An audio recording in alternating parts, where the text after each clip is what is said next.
Quero saudar a todos com a graça e a paz do Senhor, amém? Graças a Deus. Antes de mais nada, eu gostaria, meus irmãos, de deixar registrado aqui, além da minha gratidão por mais um convite do pastor Wellington, o meu louvor a Deus pela unidade que há entre nós. Ao longo da semana, eu conversava com algumas pessoas e todas elas comentaram como, pessoas que não são de Apodi, né? Disseram assim, como que as igrejas aí são unidas? Bom seria se aqui em nossa cidade as igrejas fossem unidas assim. Um pregando na igreja do outro, um participando das programações e das atividades do outro. Infelizmente sabemos que nem todas as congregações da cidade conseguem, fazer essa participação em todas, mas na medida do possível, nós nos esforçamos para estar presentes e isso é louvável. Fico pensando como que deveria ter sido uma bênção se Pedro tivesse tido a oportunidade de pregar nas igrejas que João foi presbítero, Ou se João pudesse ter pregado em Corinto ou em Éfeso, Se esses apóstolos do Senhor, esses homens de Deus pudessem ter a oportunidade de estar presente nas congregações uns dos outros, o que isso tem a perder? Que divisão isso poderia causar? Então, o reino de Deus só tem a ganhar quando nós caminhamos lado a lado, juntos, trocando experiências, fortalecendo uns aos outros. Então, louvado seja Deus por isso, e eu quero deixar isso registrado aqui nessa noite. Amém? Mas vamos ao texto de hoje. Eu quero convidar você a abrir sua Bíblia no livro de Gênesis. Eu quero fazer hoje, na verdade, até de um modo um pouco diferente, porque eu nunca preguei sobre dois textos de uma vez só e eu queria fazer isso hoje. Gênesis capítulo 45, e nós vamos ler dos versículos 4 ao 8, depois eu direi mais outros dois textos que nós vamos ler aqui para a nossa meditação dessa noite. O tema é perdão em família e é sobre isso que pensaremos. Gênesis capítulo 45, versos de 4 a 8. A minha tradução é NAA, então caso... Pronto, já é essa que já está posta. Pois bem, todos acharam, amém? Vamos ler a palavra do Senhor. Gênesis 45, versículo 4 a 8, diz assim: E José disse aos seus irmãos, agora cheguem perto de mim. E eles chegaram. Então ele disse, eu sou José, o irmão de vocês, que vocês venderam para o Egito. Agora, pois, não fiquem tristes nem irritados contra vocês mesmos por terem me vendido para cá, porque foi para a preservação da vida que Deus me enviou adiante de vocês. Porque já houve 2 anos de fome na terra e ainda restam 5 anos em que não haverá lavoura nem colheita. Deus me enviou adiante de vocês para que fosse conservado para vocês um remanescente na terra e para que a vida de vocês fosse salva por meio de um grande livramento. Assim, não foram vocês que me enviaram para cá, e sim Deus que fez de mim como um pai de Faraó e senhor de toda a sua casa e como governador de toda a terra do Egito. Agora eu gostaria que você fosse até o capítulo 50 e nós leremos os versos 15 ao 21. Capítulo 50, verso 15 diz assim: Vendo os irmãos de José que seu pai já era morto, disseram, é possível que José tenha ódio de nós, certamente nos retribuirá todo o mal que lhe fizemos. Verso 16, por isso, mandaram dizer a José, o seu pai, antes de morrer, ordenou o seguinte, é isto que vocês dirão a José, perdoe, por favor, a transgressão dos seus irmãos e o pecado que cometeram, porque eles lhe fizeram mal. Agora pedimos que perdoe a transgressão dos servos do Deus de seu pai. Ao ouvir estas palavras, José chorou. Depois vieram também os seus irmãos, prostraram-se diante dele e disseram, eis-nos aqui, somos seus servos. Mas José respondeu, não tenham medo. Será que eu estou no lugar de Deus? Vocês, na verdade, planejaram mal contra mim, porém Deus o tornou em bem, para fazer como estão vendo agora, que se conserve a vida de muita gente. Portanto, não tenham medo, eu sustentarei vocês e os seus filhos. E assim, José os consolou e lhes falou ao coração.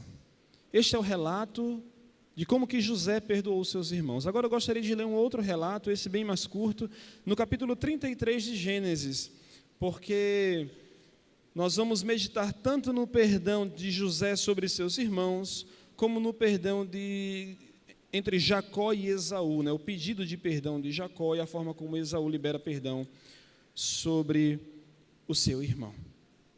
No capítulo 33 de Gênesis, do verso 1 ao 4, diz assim: Quando Jacó ergueu os olhos, viu que Esaú se aproximava, e com ele 400 homens. Então repartiu os filhos entre Lia, Raquel e as 2 servas. Pôs as servas e seus filhos à frente, Lia e seus filhos atrás deles, e Raquel e José por último. E ele mesmo, adiantando-se, prostrou-se em terra 7 vezes, até aproximar-se de seu irmão. Então Esaú correu ao encontro dele e o abraçou, pôs os braços em volta do pescoço dele e o beijou, e choraram. Amém? Vamos orar?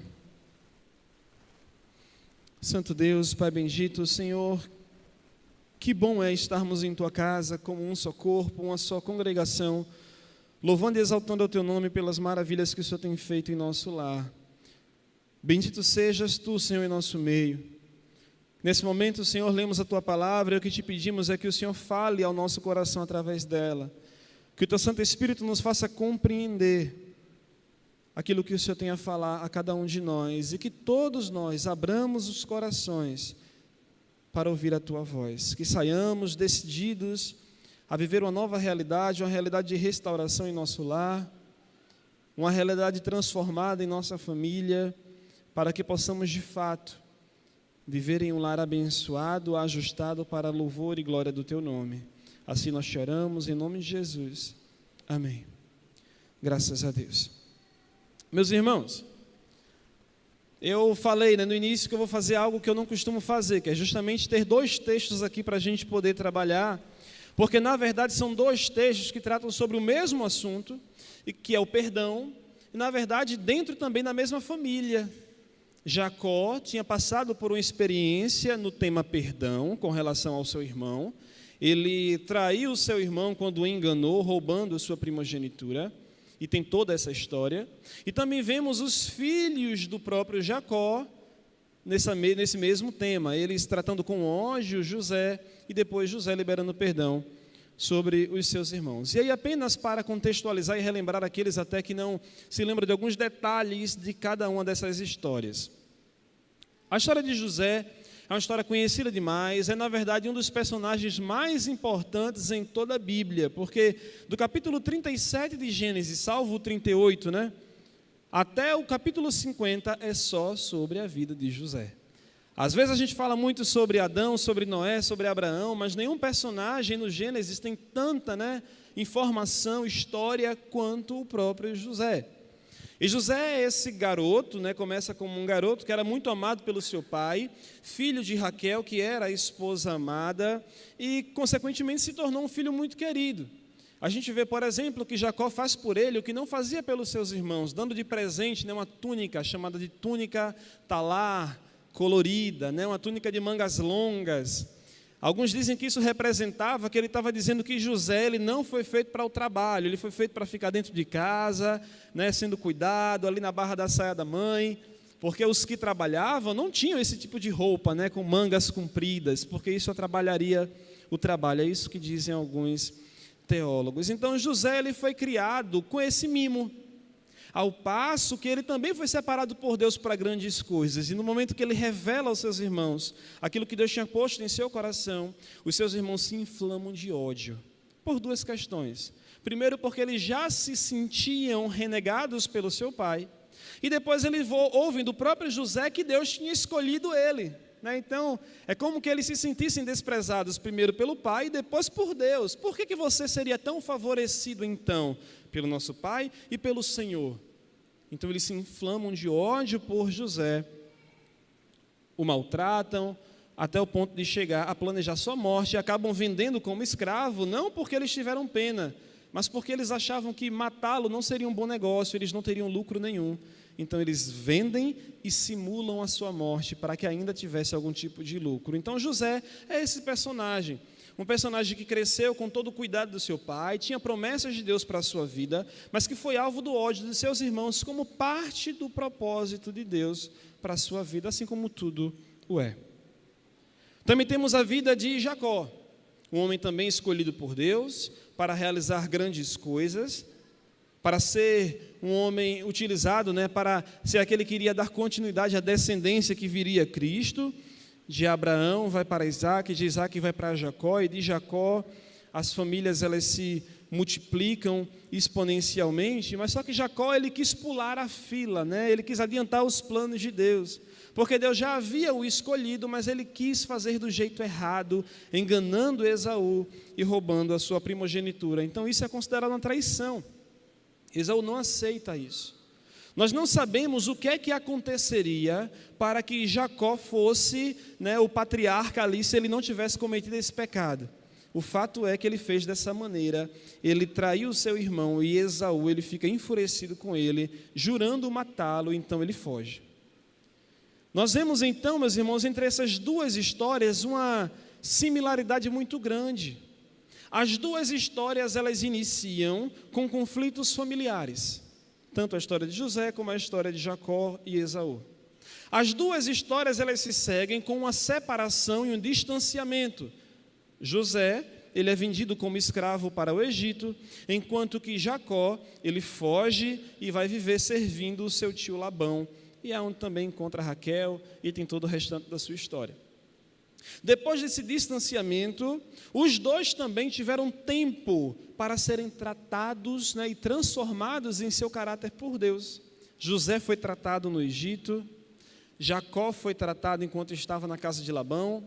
Nós não temos detalhes sobre como que foi a vida de Esaú, mas certamente ao longo de todos esses anos ele pôde digerir, processar tudo aquilo que aconteceu, para que nesse encontro dos dois, no capítulo 33, ele não matasse como ele tinha jurado, Nós vemos ainda também que no momento do reencontro desses, o que poderia ser um crime, que iria ser mais um desastre na família, José poderia querer se vingar, Esaú poderia querer se vingar, mas nem José se vingou, nem Esaú se vingou, porque ambos usaram do perdão.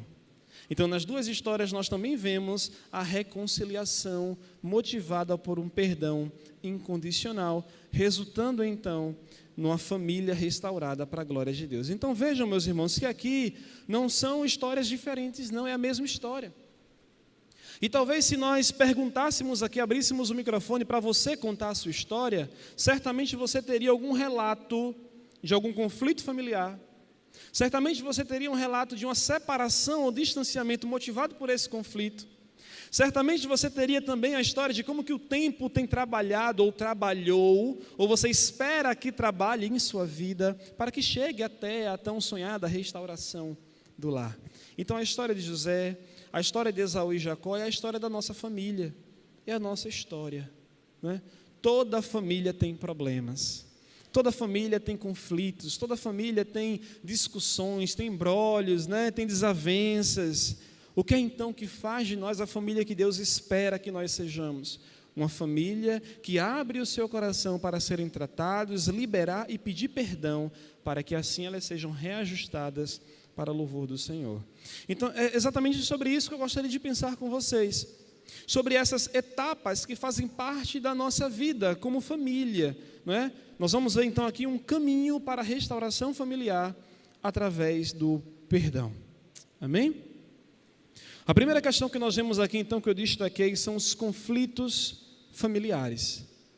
E esses todos existem, a gente não consegue escapar, Tanto na história de José, como na história de Jacó, nós vemos essa situação dos conflitos, No caso de José, o conflito foi motivado pela inveja, pelo ódio dos seus irmãos, enquanto que no caso de Jacó, foi motivado por conta de um revanchismo ali entre os dois, uma preferência do pai por um e da mãe por outro, Enquanto Isaac gostava mais de um, Rebeca gostava mais do outro, e um preferia, cada um preferia o outro ali. Rebeca gostava mais de Jacó, enquanto que Isaac gostava mais Rebeca gostava mais de Jacó, enquanto Isaac gostava mais de Esaú. Então, ambos viviam sempre em conflito, disputando a atenção desses dois, e isso acaba gerando esses conflitos. Mas seja qual for o conflito que haja em sua família, em sua vida, em minha família, nós precisamos ter muito cuidado para que pequenas situações elas não venham a se tornar, com o passar do tempo, por falta de resolver, em grandes problemas. Problemas estes que por vezes são insolúveis no futuro. Uma desavença motivada por algo que a gente nem lembra o que foi, faz com que a gente permaneça sendo inimigo. Conflitos que a gente vê de nações, às vezes nascem no conflito de duas pessoas que poderia ter sido resolvida com um diálogo. E passa de pai para filho, e vai passando, e quando a gente vê no futuro, são famílias que se distanciaram e jamais elas voltaram a se unir novamente. Provérbios capítulo 17, no verso 14, eu vou citar na versão da NVI, diz assim: começar uma discussão é como abrir brecha num dique, ou numa represa. Por isso, resolva a questão antes que surja a contenda. Você tem algo a tratar com o irmão, com o seu pai, com o seu filho, com o seu cônjuge, resolva enquanto é pequeno. Porque depois que o pequeno problema se torna um grande problema, a possibilidade de resolver é cada vez menor. Se você pegar uma roupa, um tecido que está com um pequeno furinho, você consegue remendar com mais facilidade. Se você deixa que aquele furo, aquele rasgo vá aumentando, cada vez fica mais difícil de você recuperar aquela peça, não é verdade? Então, enquanto está no começo, é melhor que se resolva. Há muitos casais casados que têm problemas no seu casamento porque não resolveram enquanto namoravam. Há muitos casais com 20, 30 anos de casado que não se entendem mais como marido e mulher, porque quando estavam nos seus primeiros anos de casado, não sentaram e não ajustaram as suas diferenças. E escolheram colocar embaixo do tapete. E quando o vento soprou, o tapete subiu, aquela fumaça, aquela poeira toda veio à tona, e aí ninguém mais sabia como resolver aqueles problemas. Aí vai para o gabinete do pastor Wellington e diz: pastor, resolva aqui, porque eu não sei como é que isso aconteceu, Mas às vezes eram situações que já eram alertadas há 20 anos, há 15 anos, há 10 anos, seja o que for. Mas não se atentaram e deixaram com que essa pequena brecha que estava na represa se tornasse um grande rompimento de uma represa. A gente vê muito bem o desastre que acontece quando uma represa se rompe, não é? Se você vê um pequeno furo, você consegue ir lá e tapar. Mas depois que a represa se rompe, não tem mais possibilidade de você voltar a colocar aquela água para dentro. Tem um velho ditado que diz: não adianta chorar pelo leite derramado. Por quê? Porque o leite já derramou, não tem como você colocar ele de volta no pote. O problema já aconteceu, as consequências já vieram. É muito melhor a gente tratar os problemas enquanto eles estão em seu início. Um conflito na família, ele tem que ser resolvido antes de se tornar um problema para a família. Você entende a diferença? Porque toda família tem conflitos e tem pequenos problemas, mas eles não são um problema da família. Mas quando a gente não resolve, eles vão crescendo, e quando nós menos esperamos, a gente pergunta ao nosso pai: ô pai, por que você não conversa com o tio? Ô mãe, por que você não fala com o vô? A gente vai percebendo que a nossa família ela é cheia de desavenças, cheia de problemas, e que a gente não sabe como começou. A gente só sabe que até hoje ele acontece. Por quê? Porque não foi resolvido no início. Essa questão da resolução dos problemas, das nossas relações interpessoais com os nossos irmãos, ela é tão séria que Jesus fala sobre isso, dizendo que se nós formos ofertar diante do Senhor, que é uma ordenança bíblica, mas nós estamos com o nosso coração em desavença com o nosso irmão, é preferível que nós deixemos a nossa oferta no altar, nos reconciliemos com o nosso irmão e depois voltemos para entregar ao Senhor. Porque Deus não irá aceitar a oferta de um coração que ainda está em desavença com seu irmão. Porque se a atitude de ofertar a Deus é uma demonstração do amor que eu tenho para com Ele, como é que eu posso dizer que eu amo a Deus se eu estou em ódio com o meu irmão?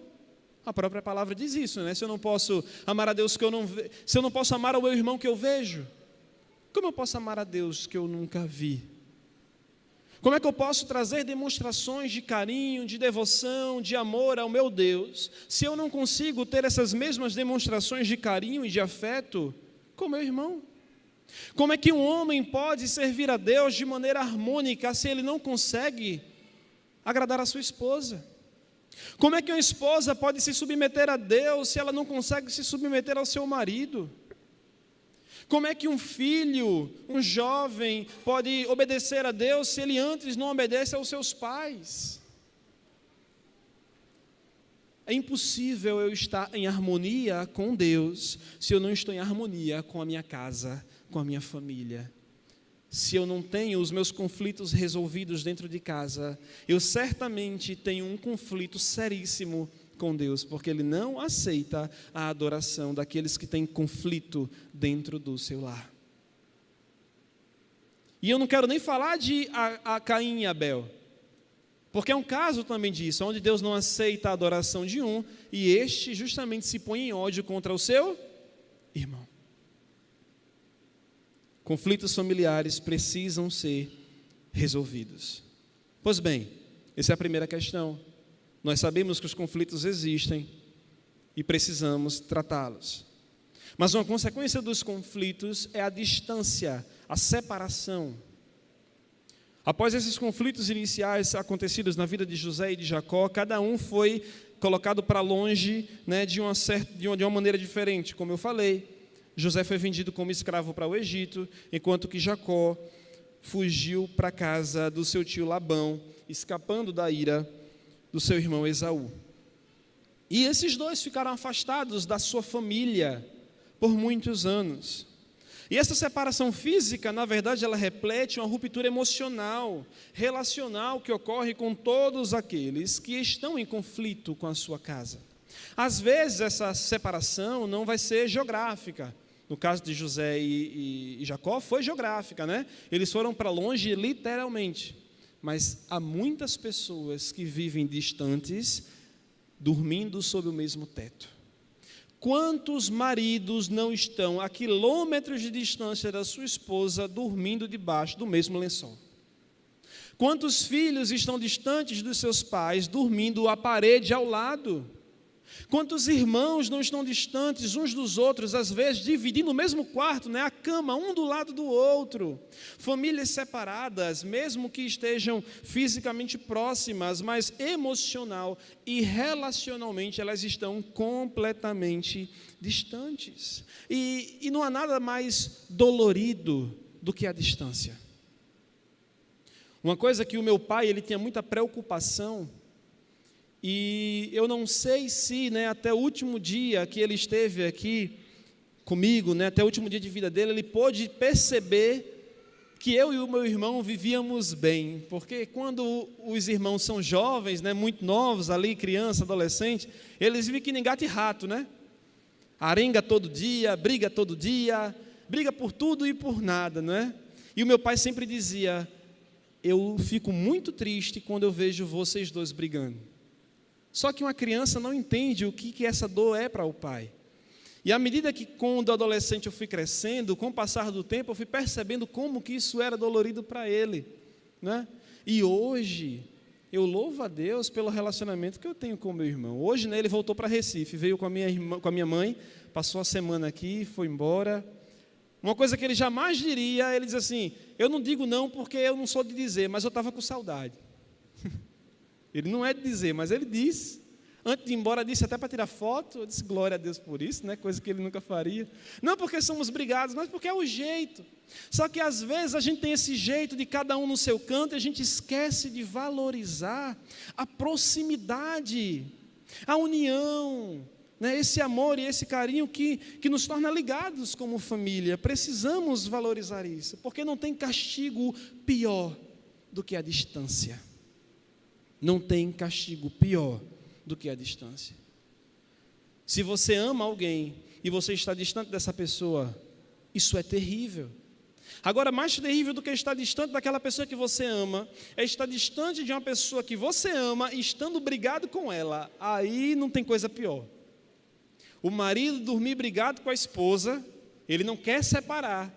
Ele não quer divorciar, mas ele também não quer dar o braço a torcer e pedir perdão ou liberar perdão. Então ele dorme ali do lado, mas ele dorme, sabe, com o coração preto, né, como a gente fala com as crianças, angustiado. A distância nos machuca, nos fere, e a gente sente o peso da distância. Quando Adão, por exemplo, pecou, qual foi o maior castigo para ele? A separação dele com o Senhor. Quando Davi pecou, adulterou com Batseba, matou o seu marido Urias, qual foi o maior castigo para ele? Foi ele pensar que ele poderia perder a presença do Espírito Santo, a separação da comunhão que ele tinha com Deus. Quando Jonas fugiu desobedecendo ao Senhor, o que veio na mente dele? Qual foi a maior saudade que ele teve? Era de estar na presença de Deus, na casa do Senhor. Quando Jesus chorou, quando estava perto da sua morte, ele não chorou porque ele se sentiu magoado, traído por Pedro ou por Judas. Ele chorou porque ele estava prestes a ser separado do Pai por conta do fardo de pecado que ele iria carregar. A distância, ela nos maltrata. Ela maltrata todos os corações que amam, mas que às vezes estão feridos, mas que não querem pedir perdão ou liberar perdão. E eu gostaria de aproveitar esse momento para perguntar a você, e aí não me responda, responda para você mesmo. Há alguém em sua família que você hoje está distante por algum conflito? Um irmão, um primo, um tio, uma tia, talvez o seu cônjuge, talvez os seus filhos, talvez os seus pais, os seus avós, enfim, há alguém em sua família que hoje você está distante por conta de conflitos? Eu vou deixar que você pense. Traga à memória se há alguém.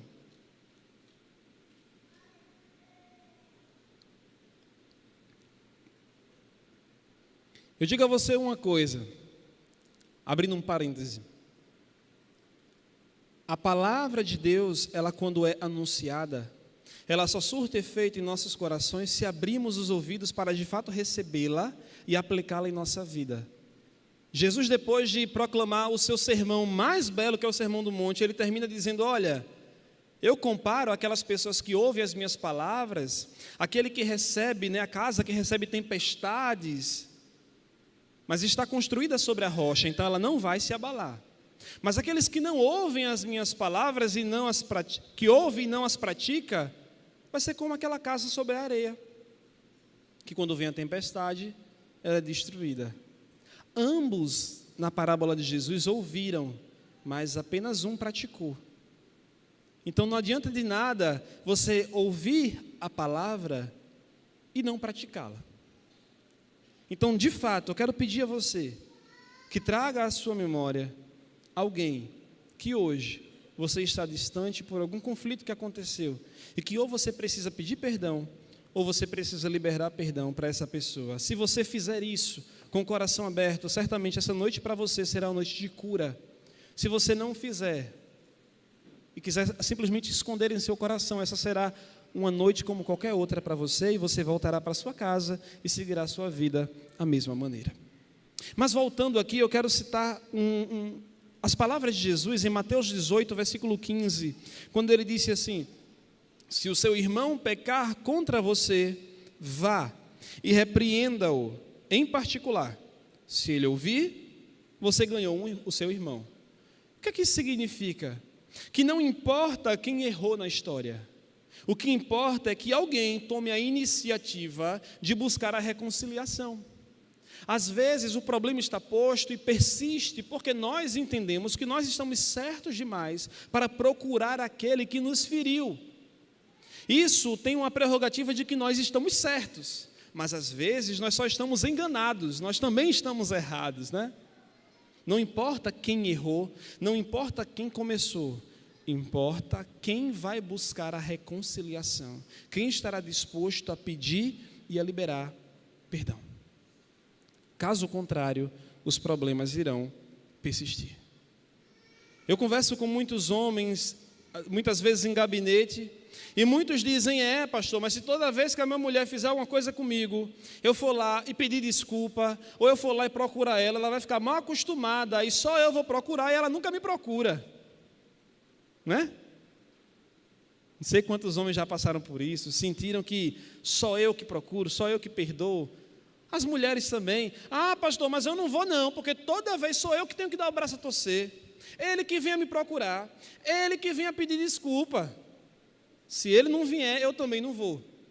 Aí fica os dois, né? Cada um no seu canto, negligenciando o perdão, e o casal vai sofrendo com o passar do tempo. Meu pai dizia o seguinte: 2 bicudos não se beijam. Já ouviu esse ditado?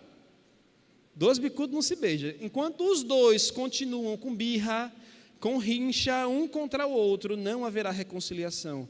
É necessário que alguém vá até o outro e busque a reconciliação. Amém? Terceiro, além de percebermos o conflito que há, notarmos os problemas, as consequências do distanciamento e da separação, há de se aproveitar a bênção que é o tempo. Porque o tempo nos traz a possibilidade de amadurecimento. O tempo não faz amadurecer, ele dá a possibilidade de aproveitarmos ele amadurecendo. Durante o tempo de separação, tanto José quanto Jacó e o próprio Esaú passaram por transformações significativas em seu próprio caráter e em sua maturidade.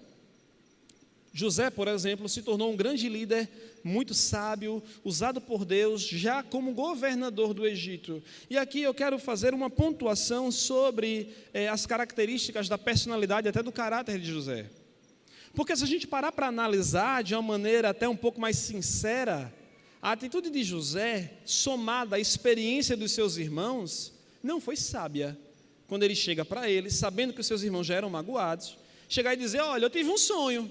E diga: foi qual sonho? Eu sonhei que vocês estavam ajoelhados me adorando. Não parece ser uma atitude muito sábia, sabendo que os seus irmãos já estavam em desavença, né? Ah, eu sonhei com isso. E foi. Então quer dizer que você é especial? Então é como se aquela inocência de José abrisse precedente para inflamar ainda mais um sentimento mau que estava no coração dos seus irmãos. É uma atitude também desleixada, de certo modo, porque provoca a ira dos seus irmãos. Eu não estou dizendo que ele falou isso por mal, mas é uma inocência desleixada. Ele não teve discernimento de perceber que essas palavras poderiam ferir os seus irmãos, poderiam provocar a ira nos seus irmãos. Esses irmãos que já eram feridos, rejeitados por Jacó, né?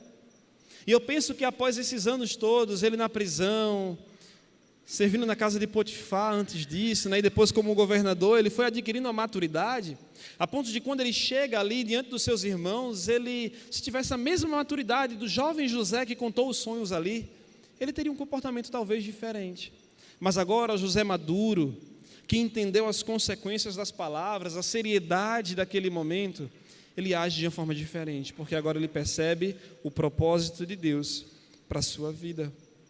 Esaú, por sua vez, ele parece ter superado a sua raiva, ele deixou de lado a traição do seu irmão, ele esqueceu o seu desejo de vingança ao longo dos anos, e Jacó se tornou mais humilde, porque antes ele achava que ele merecia a primogenitura. Talvez ele pensasse que Esaú não era um homem suficiente, ou uma pessoa que tivesse capacidade suficiente a ponto de ser um primogênito e receber a bênção do seu pai, então por isso ele se adianta. Mas agora ele se põe como um servo humilde do seu irmão. Aquele que era o primogênito, os seus irmãos eram seus servos. E ele, tendo roubado a primogenitura, Esaú estava se colocando como servo dele. Mas quando ele se encontra com Esaú, ele se submete como servo de Esaú. Ele mostra que ele entende que ele atropelou a ordem natural das coisas e se submete à posição natural que Esaú tinha sobre a sua vida. Esses 3 personagens, eles demonstram atributos, né, que são essenciais para chegarmos ao ponto do perdão. Uma maturidade que às vezes só o tempo é capaz de nos ensinar. quando nós refletimos, quando nós percebemos o tanto que nós perdemos de conviver com aquelas pessoas que nós amamos, se tivéssemos agido da maneira correta. Como que Jacó não deve ter se arrependido por ter feito aquilo com seu irmão? Como que Esaú não deve ter se arrependido por ameaçar o seu irmão e não ter já se reconciliado naquele momento, não ter percebido que ele negligenciou a bênção do seu pai? Como que nós temos a oportunidade também de repensar muitos dos nossos erros para com pessoas que nos magoaram, mas que às vezes foram provocadas por mais atitudes que nós cometemos também. Em 1 Coríntios capítulo 13, no versículo 11, nós lemos o seguinte: quando eu era menino, falava como menino, sentia como menino, pensava como menino. Quando cheguei a ser homem, desisti das coisas de menino, ou desisti das coisas próprias de menino. Ou seja, com o passar do tempo, nós vamos ganhando maturidade, nós vamos ganhando sabedoria, nós vamos mudando o nosso comportamento, nós mudamos as nossas afeições, mudamos a nossa maneira de pensar, os nossos desejos, às vezes até os nossos objetivos de vida, não é? Com o passar do tempo, a maturidade traz essas coisas. Uma criança, ela possui desejos compatíveis com a sua fase da vida, atitudes compatíveis com a sua fase da vida. E ninguém critica uma criança por ser como criança, porque é adequado que a criança haja como criança. O que é que nós não aceitamos? Um adulto que se comporta como criança, porque de um adulto nós esperamos comportamento de adulto. Com o passar do tempo, nós esperamos que haja maturidade, que haja mudança de comportamento, que haja reflexão dos nossos atos e que nós possamos crescer em atitudes, e em postura também. Então, se no passado você agiu de maneira imatura, sem sabedoria, falou que não devia para um seu irmão, que hoje você se perceba como alguém com mais maturidade para reconhecer o seu erro. E eu digo a você, nunca é tarde demais para buscarmos o perdão das pessoas que nós magoamos. Assim como também nunca é tarde nós liberarmos perdão sobre pessoas que nos buscam pedindo perdão. Com esse passar do tempo, a gente começa a perceber também que cada vez mais há menos tempo para a gente perder vivendo distante das pessoas que nós amamos. Se você parar para pensar, quanto tempo resta ainda da sua vida vivendo com os seus pais? Quanto tempo ainda resta para você viver com o seu esposo? Quanto tempo ainda resta para você viver com a sua esposa?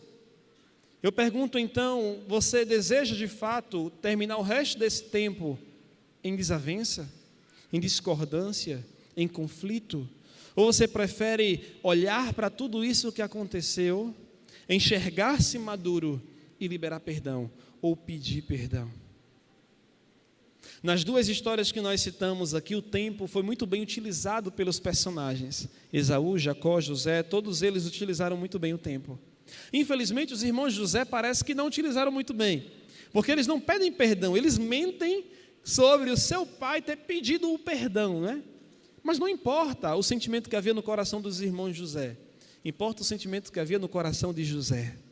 Então, se alguém te procurou pedindo perdão, não perca tempo querendo pensar se o perdão é sincero ou não. Simplesmente libere, que o seu coração esteja limpo. Porque se aquela pessoa não pediu perdão com sinceridade, que em você haja a sinceridade em liberar.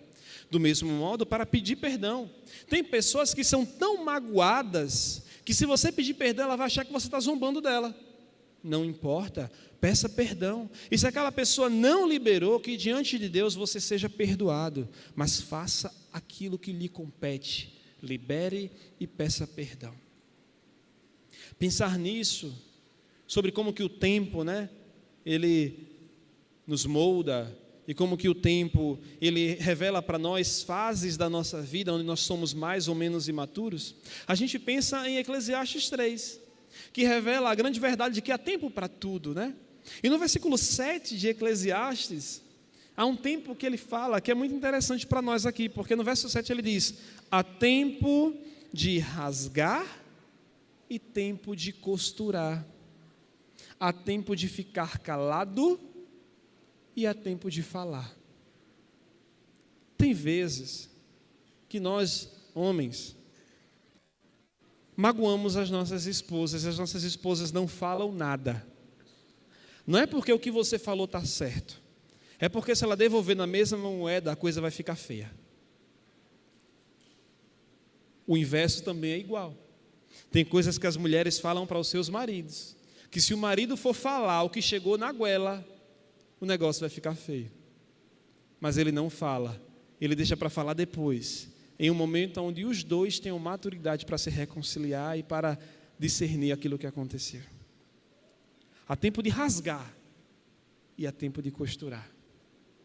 Conflitos, discussões, fazem parte da vida a dois, fazem parte da vida de pai e filho, faz parte da vida de irmãos. Esse tempo de rasgar faz parte, não é?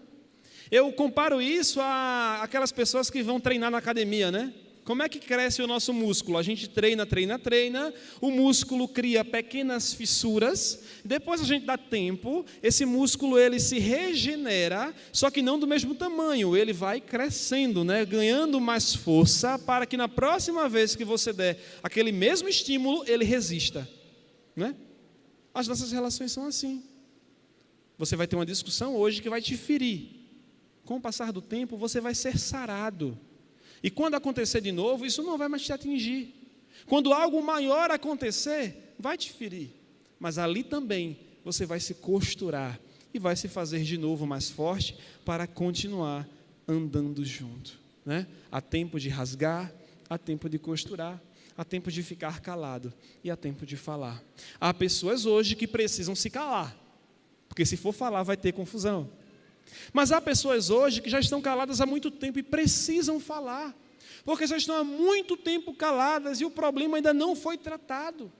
Há de se pedir a Deus sabedoria para falar da maneira certa aquilo que convém para que haja restauração. Por que carregar mágoas do passado pelo resto da vida? Uma coisa que aconteceu lá em 1900 e bolinha, né? E a gente fica arrastando. Já houve o tempo de se sentir ofendido. Você já contou para outras pessoas o que aconteceu, o que o fulano fez com você. Isso já passou. Abra o seu coração agora para liberar perdão.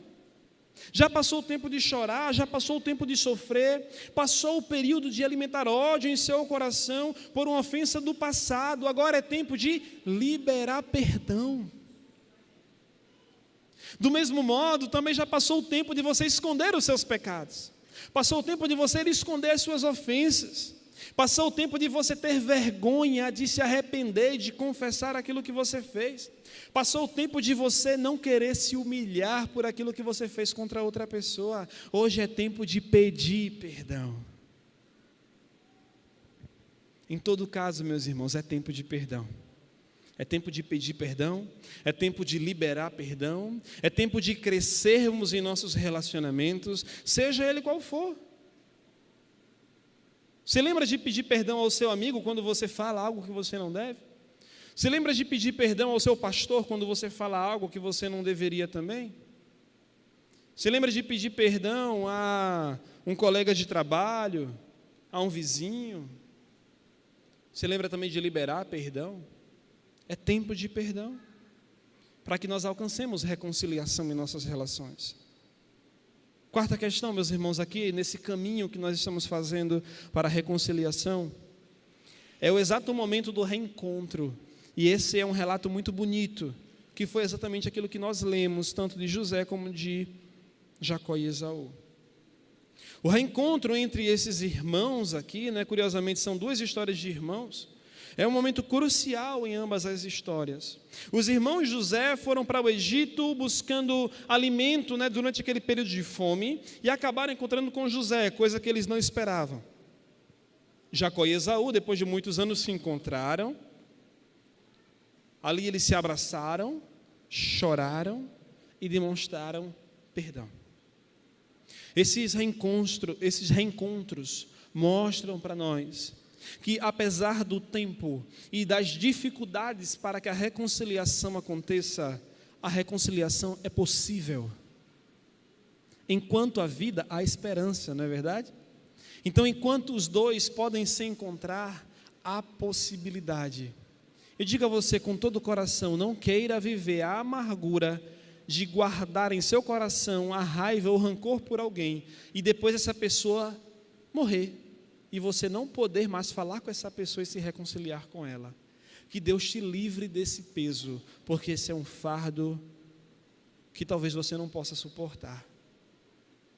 Geralmente, quando a gente vê filhos, no momento ali do luto, num velório, os que mais choram são aqueles que mais tinham questões mal resolvidas com os seus pais. Ou com a pessoa que partiu, Geralmente é filho com pai que isso acontece muito. Não fique com nada mal resolvido. Se reencontre, porque enquanto há vida há esperança. Porque quanto mais o tempo passa, mais se torna difícil uma reconciliação. Contudo, o que nós vemos nas Escrituras é que há ainda a possibilidade disso acontecer. Às vezes nós podemos ficar até desanimados ou conformados com a realidade e não queremos buscar essa reconciliação. Mas o que a palavra de Deus nos lembra é que o poder transformador do perdão e da reconciliação é capaz de superar até as situações mais...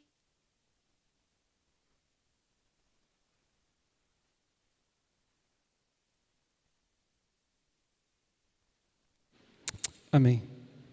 Eu repito,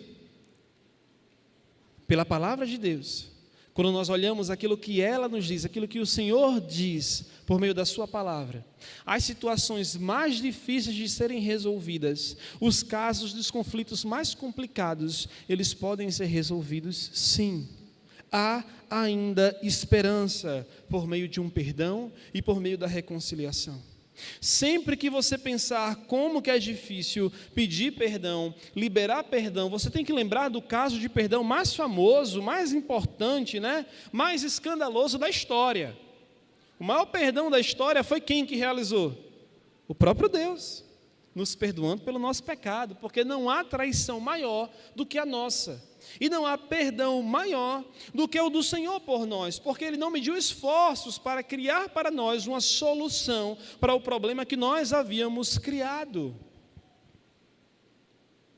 Porque quando o Senhor coloca o homem num jardim, Ele deu tudo o que esse homem precisava. Se tem alguém que não podia reclamar da sua vida, era Adão e Eva, mas ainda assim eles traem a confiança do Senhor. Apesar disso, logo após a traição, o Senhor declara que havia para eles perdão, havia reconciliação. Então devemos olhar para esse ato do Senhor por nós e liberarmos perdão também. 2 Coríntios 5, versos 18 e 19, dizem assim: ora, tudo isso provém de Deus, que nos reconciliou consigo mesmo, por meio de Cristo, e nos deu o ministério da reconciliação, a saber, que Deus estava em Cristo reconciliando consigo o mundo, não levando em conta os pecados dos seres humanos e nos confiando a palavra da reconciliação. Ele não só nos perdoou, como Ele nos chamou para uma missão. Olha para Pedro. Pedro nega Jesus 3 vezes. Aí Jesus volta, sabendo do que aconteceu, e entrega para Pedro um ministério. Se Deus, que é o perfeito Criador, Ele nos perdoou, não ganhando nada com isso, quem que somos nós para reter perdão sobre alguém? A mesma ordem aparece em Colossenses 3,13, que diz: suportem-se uns aos outros e perdoem-se mutuamente, caso alguém tenha motivo de queixa contra outra pessoa. Assim como o Senhor perdoou vocês, perdoem também uns aos outros. Este é o parâmetro. O parâmetro é o perdão de Deus. Então você pode pensar, mas o que ele fez é imperdoável. Aí você olha para o que você fez contra Deus e você diz, não é. O que essa pessoa fez contra mim é fichinha, Lembra da parábola do servo que é ingrato, com o perdão que ele recebe? Impiedoso, servo impiedoso é o nome da parábola. Ele vai pedir perdão por uma dívida que ele tem. Ele deve, suponhamos aqui, 5 mil reais. Ele, me perdoa, eu não tenho, eu vou pagar depois. Ele está certo, meu filho, pode ir, eu não vou lhe prender. Aí quando ele encontra uma pessoa passando na rua que devia a ele R$ 50, ele diz: ei, paga o que você me deve. Aí ele diz: eu vou pagar depois. Ele diz: eu não quero nem saber, você vai preso. Não é? Aí aquele primeiro senhor diz: olha, você, impiedoso, eu te perdoei porque você não liberou perdão. O que você deve a mim é muito maior do que aquele te deve. Se eu agir com perdão sobre você, você também deveria saber agir com perdão sobre o outro, né? Assim somos nós, quando nós retemos o perdão sobre outra pessoa. Nós somos impiedosos, porque recebemos perdão de Deus, mas não queremos liberar perdão sobre outro. E aqui chegamos à nossa quinta e última questão: o perdão incondicional, que é necessário que esteja dentro de todos nós. Tanto José quanto Esaú demonstraram perdão incondicional. José perdoou seus irmãos, reconhecendo que o mal que eles lhe fizeram foi usado por Deus para um propósito maior, né? Isso está no capítulo 50, versículo 20, é a ação da providência de Deus através do próprio pecado dos seus irmãos. Esaú perdoou Jacó, apesar do engano e da perda da sua bênção. E esse perdão incondicional que nós vemos na vida desses dois é um ato da graça de Deus, que não depende das ações do ofensor, depende do coração daquele que perdoa. Não importa o que fizeram contra você, importa que você libere perdão, sendo muito ou sendo pouco. O perdão é incondicional porque ele não está baseado nos méritos de quem vai receber o perdão, está baseado na graça que é liberada. E essa graça que nós liberamos perdoando não é uma graça nossa, não é que nós somos seres iluminados, olha como essa pessoa é crente, ela perdoa todo mundo, não é por isso não. É porque nós temos a noção, a consciência de que nós diante de Deus somos devedores e nós não podemos cobrar de ninguém aquilo que nós mesmos temos falta diante do Senhor. Se o Senhor nos perdoa, nós precisamos perdoar. Nós colocamos isso em nossas orações, né? Perdoa-nos assim como nós perdoamos a quem nos tem ofendido. Isso significa, né, olhando de maneira inversa, que se nós não perdoamos a quem nos tem ofendido, nós declaramos a Deus: Senhor, não me perdoe, porque eu retenho o perdão e eu também não quero o seu perdão. Eu prefiro viver sem o seu perdão do que perdoar esse sujeito. Né? Aí sabe qual é a conclusão?